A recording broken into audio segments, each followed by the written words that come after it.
This is the book of Sirach, chapter 12, verse 10. Never trust thine enemy, for like as iron rusted, so is his wickedness. So giving all praises, honor, and glory unto Yahweh, Bahashem Yahweh Shai, Bahashem Rachakwadash. Double honors to the elders and apostles of Great Millstone, and peace and blessings to the 144,000, as well as the rest of the elect. All right, Brother Taza Pai with another lesson. In this lesson, we're going to take a look at America's foreign policy, all right, as is told through the eyes and through the experience of what is termed as a CIA economic hitman, all right?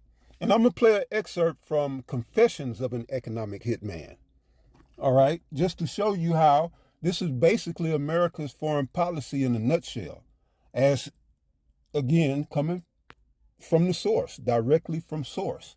But the scripture says here, all right, Sirach chapter 12 and 10, never trust thine enemy, all right?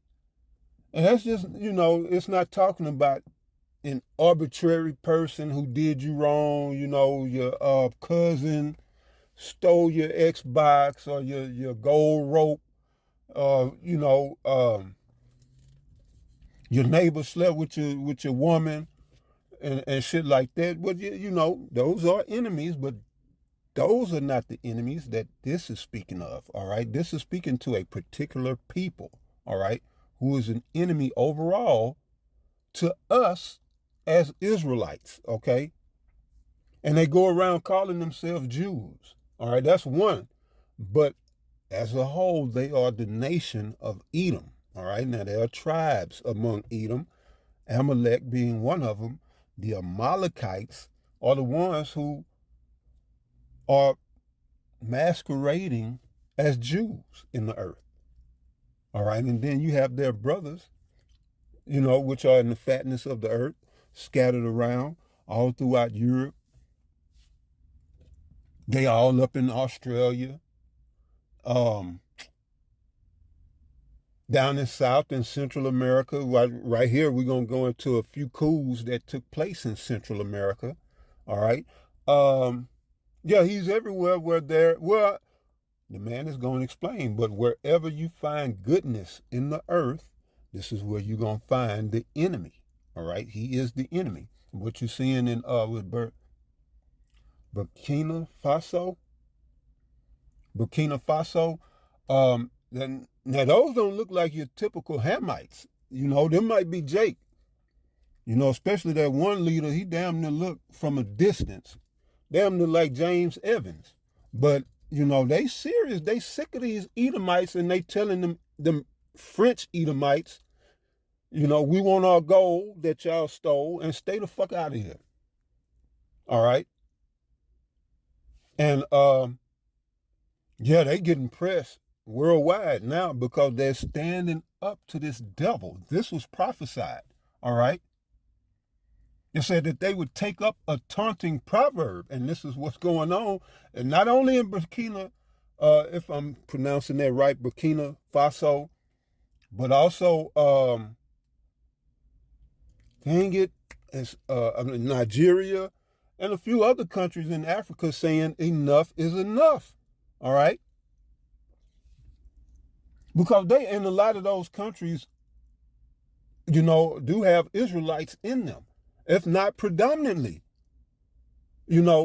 Jake, when I say Jake, I'm referring to the so-called Negroes, Latinos, and Native Americans who make up the nation of Israel, all right?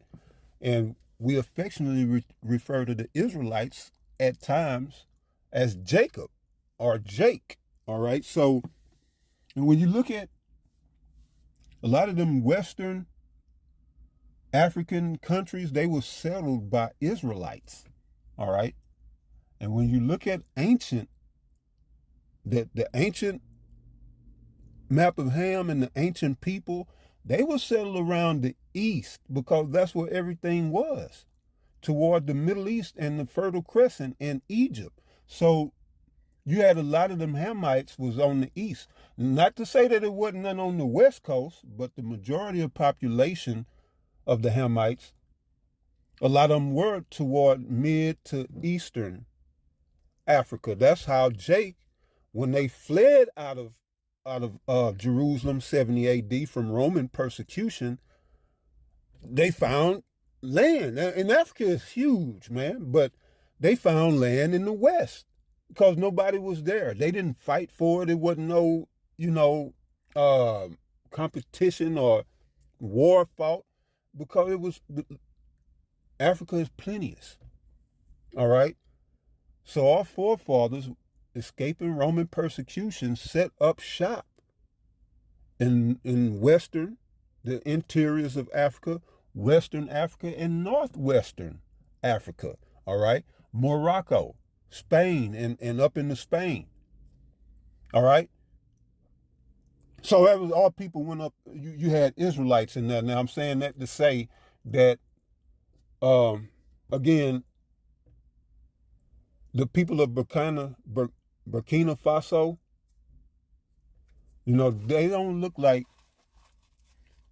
your typical Hamites. All right. And the Most High said he did put a difference between Israel and the Egyptians. All right. And so even when I watched the video, dude, he don't come off as Ham, but we'll see.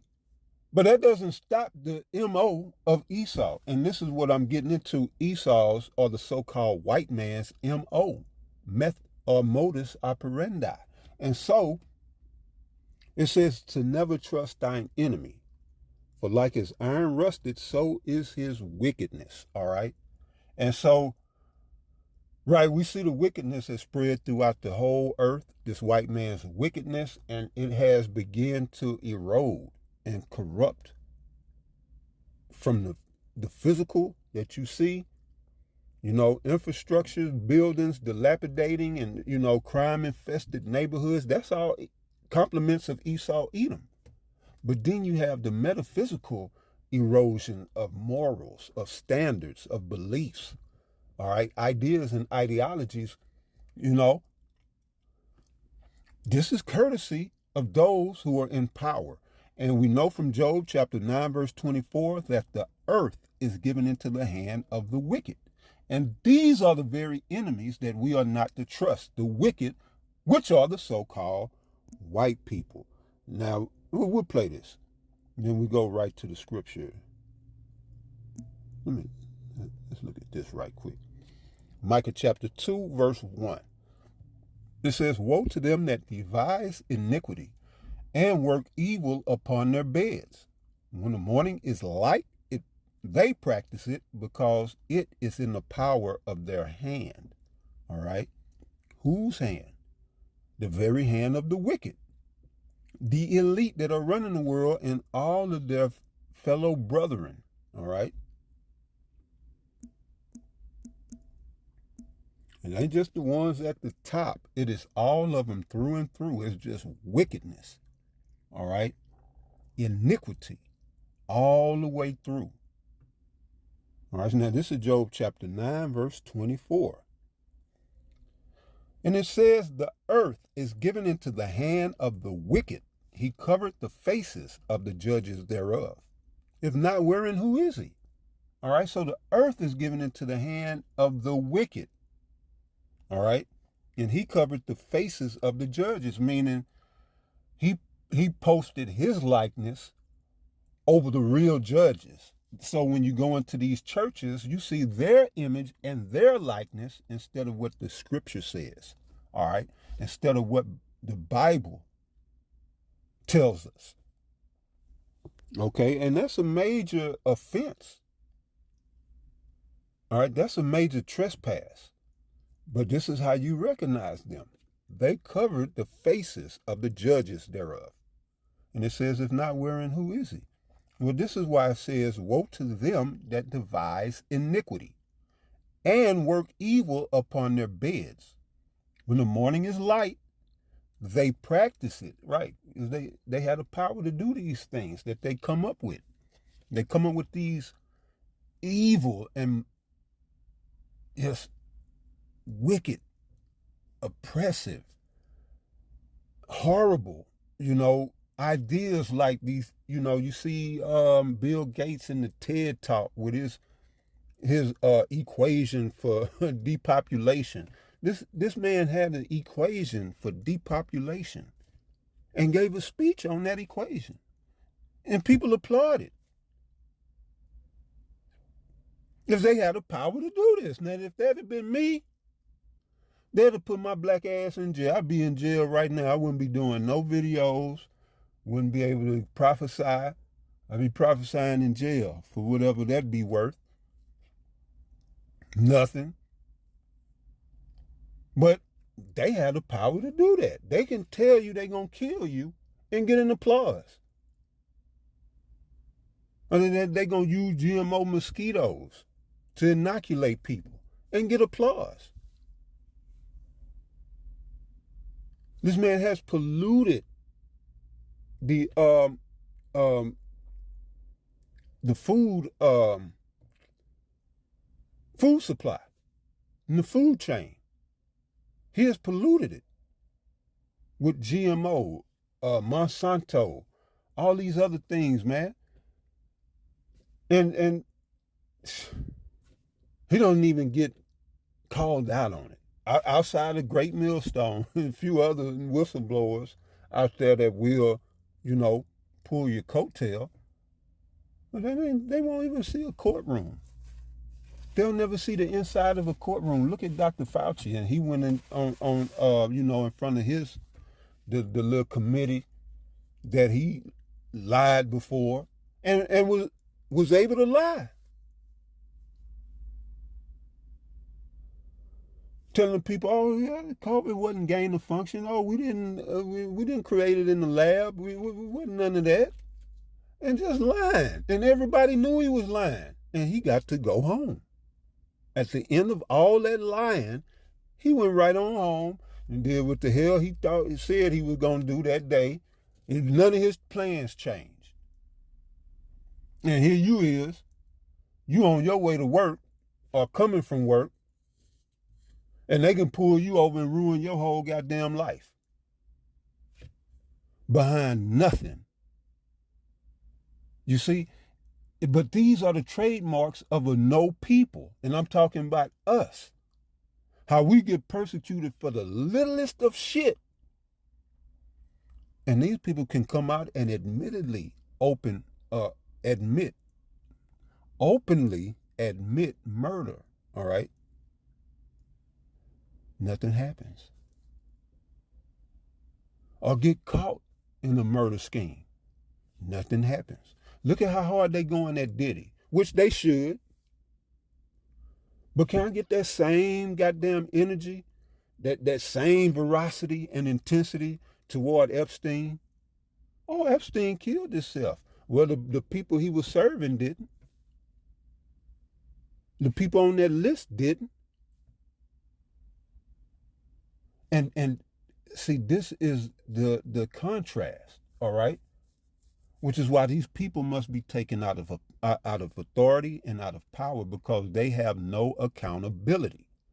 Leadership with no accountability is reckless, is dangerous, and it brings us to where we are right now at this point in life, all right?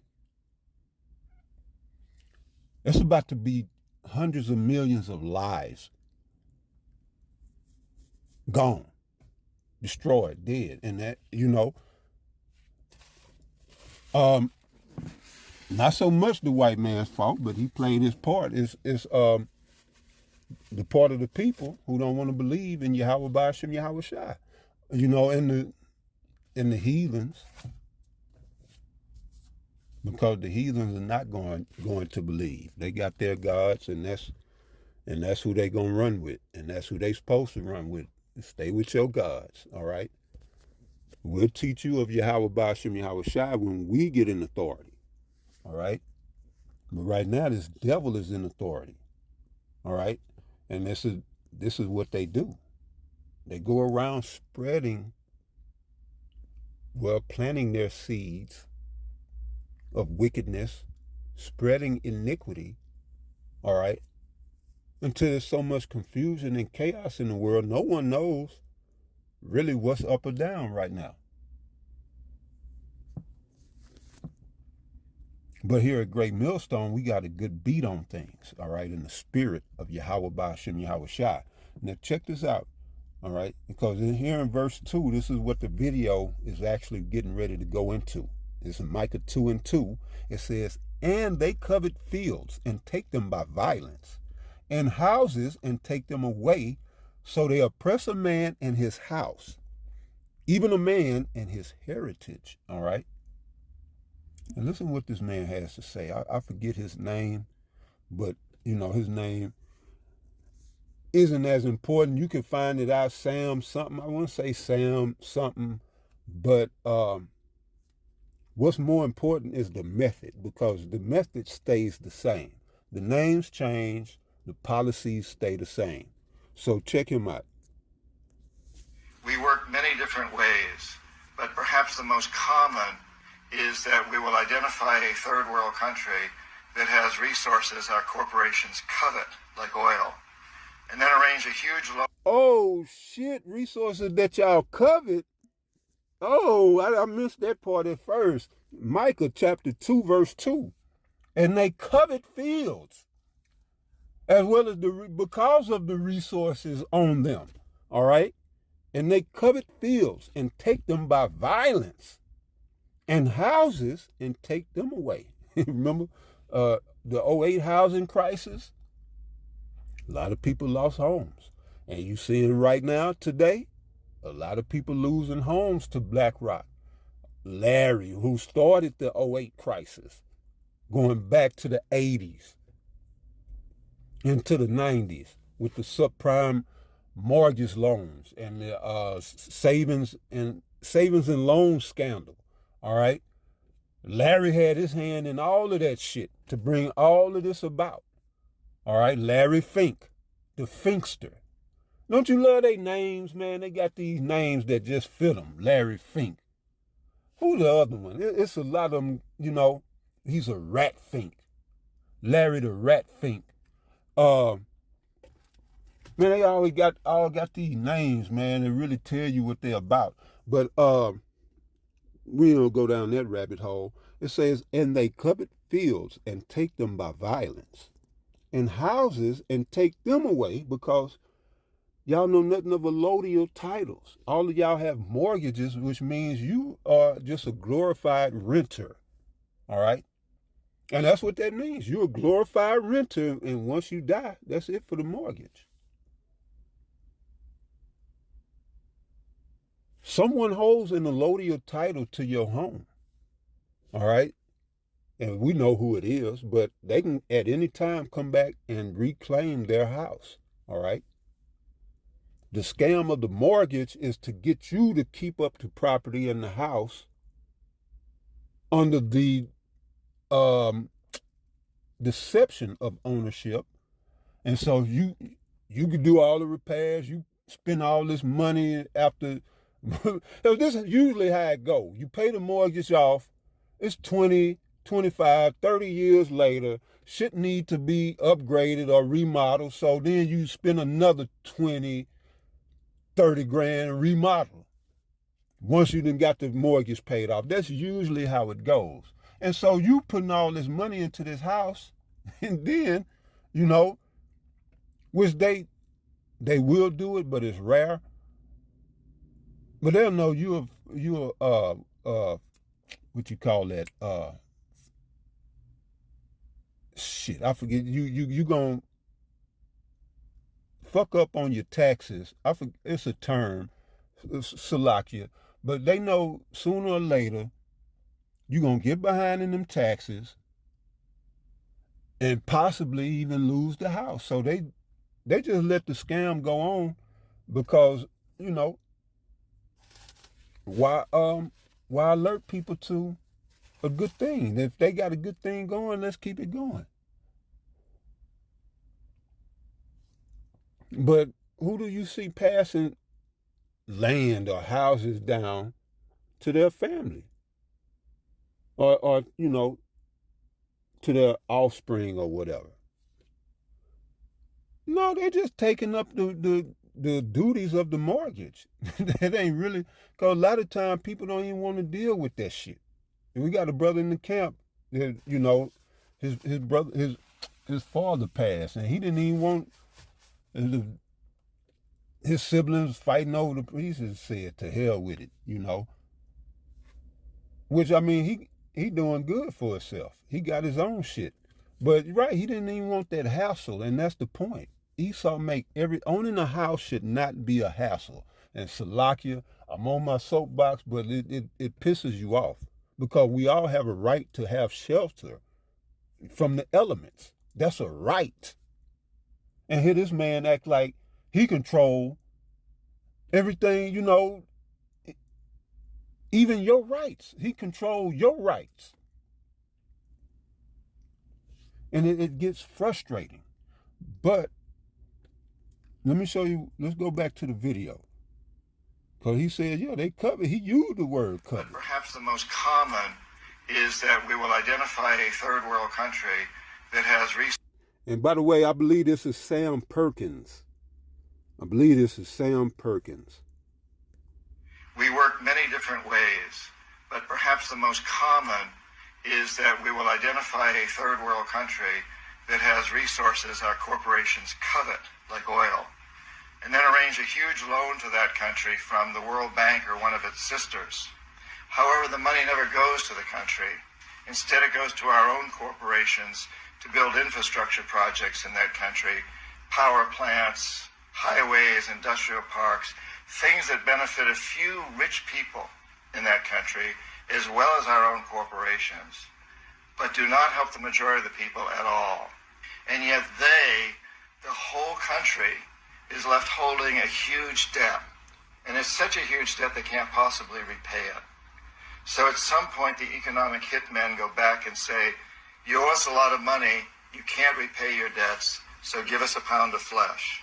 When I failed to bring them around, to get them to accept these loans, to get them to put their countries into servitude, then I knew that standing right behind me were what we call the jackals.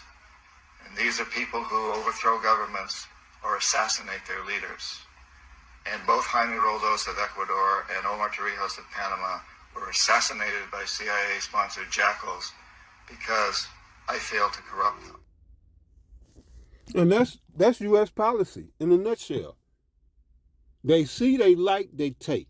And as you heard, just as the scriptures say, if his negotiations fail, they'll take it by violence. All right, either a coup, which is a military action, a military overthrow of an existing government, or they just assassinate the leader. Well, they can stage a political coup. They can do a military coup or a political coup. Well, I've seen this too. They'll put all these flyers out, propaganda against the current administration, and then they'll set up like a Jan 6. You know, they'll stage these protests. Well, and then it'll ultimately lead to overthrow and assassination of the existing ruler. You know, the existing head of that state. So he just, you know, right to the point, he let you know straight up what it was. All right, the CIA goes in and they basically exploit and debo these countries, or extort and get them to play ball. And then the next thing you know, you got all type of corruption. If that wasn't bad enough, you got they bring all type of corruption. Now they got drugs and gangs and prostitution, which, you know, some of that may have existed previously, but after the white man shows up, because this is his MO. I'm giving you his MO. All right? So, and again, the names may change, but the MO and the policy stays the same. So this is Micah 2:2. It says, and they covet fields and take them by violence, and houses, and take them away, so they oppress a man and his house, even a man and his heritage. Right. Your land is your heritage. Okay? And this is what the Lord said about these goddamn devils.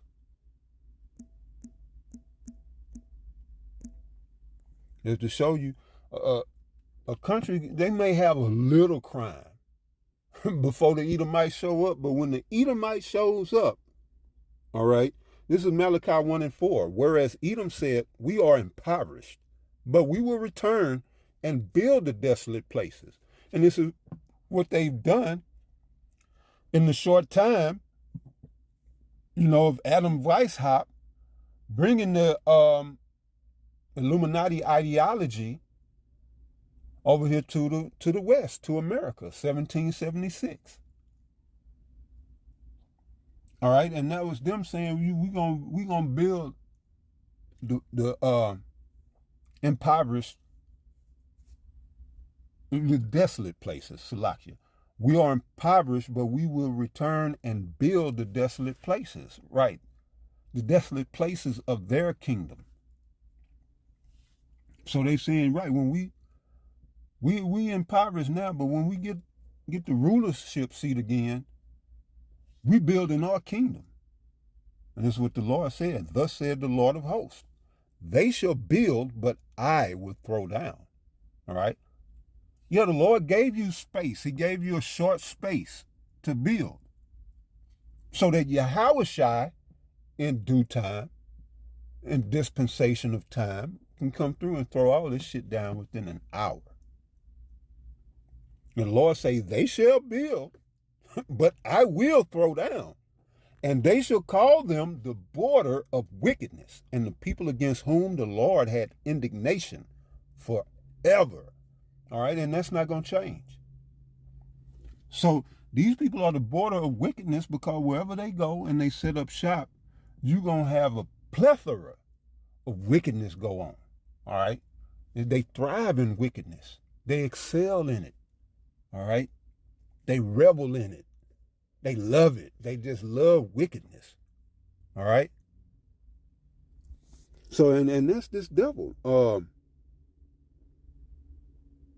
Yeah, so that's the people against whom the Lord had indignation forever. It's not going to be no repentance or none of that. And you got a lot of our people that really, want to see this man sitting in the kingdom side by side with them, holding hands and all this shit. Why? Why? After witnessing and beholding this shit, it's like, y'all don't want better? Y'all don't want better? I understand most men do want something better, but, as far as all women, it's like, y'all don't see Babylon is killing y'all? Y'all getting a raw deal? Y'all losing? It's like they don't see that they're losing. And that's a psychosis, to want to continue on in a state to where you have no advantage. You losing. And everything that's to your disadvantage, you've been brainwashed to believe that it's for your betterment. And that's why a lot of y'all staying here in Babylon. Because y'all not kingdom minded. You gotta stay here and be destroyed with this shit. So that's pretty much it. We'll just end it right there. So to the next one, y'all stay up. Shalom.